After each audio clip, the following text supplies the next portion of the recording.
রানার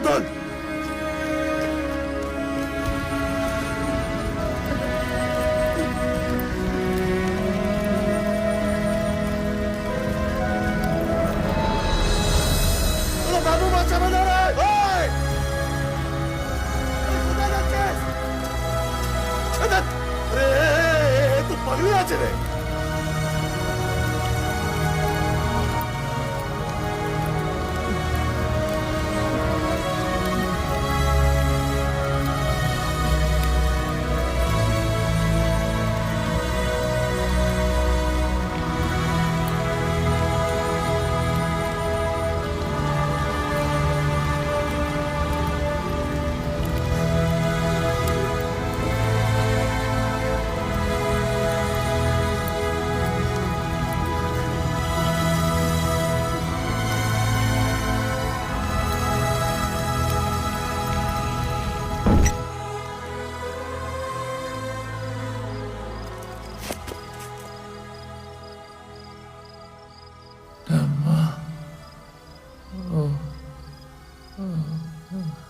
वो कहानी एक बार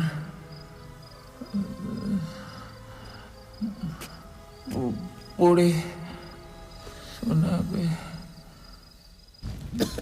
কাল রাত্রি তিথি অমাবস্যা যখন জগৎ সংসার গ্রাস করছিল, মাথার উপর থেকে চন্দ্র সূর্য যখন লুপ্ত হয়েছিল, সেই সময়ে চিতরের মহাশ্মশানের মধ্যস্থলে চিতরেশ্বরীর মন্দিরে 12,000 রাজপুত সুন্দরী জহর ব্রত আরম্ভ হলো।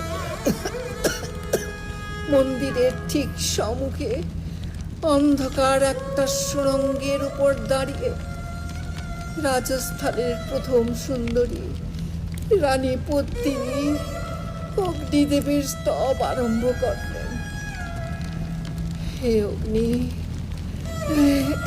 হে পবিত্র উজ্জ্বল স্বর্ণকান্তি, এসো। পৃথিবীর অন্ধকার তোমার আলোয় দূরে যাক।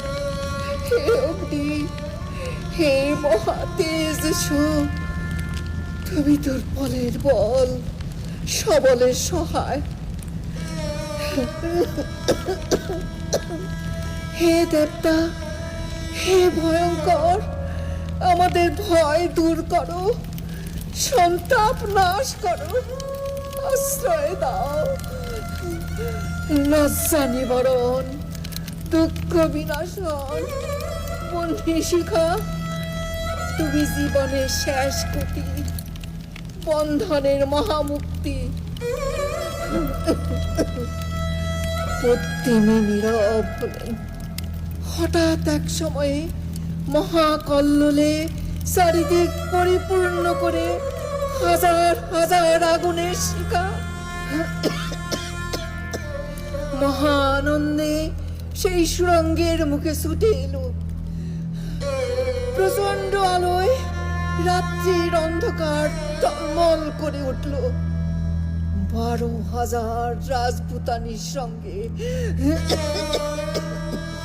রানী পদ্মিনী অগ্নিকুণ্ডে ঝাঁপ দিলেন। চিতরের সমস্ত ঘরের সমস্ত সোনামুখ মিষ্টি কথার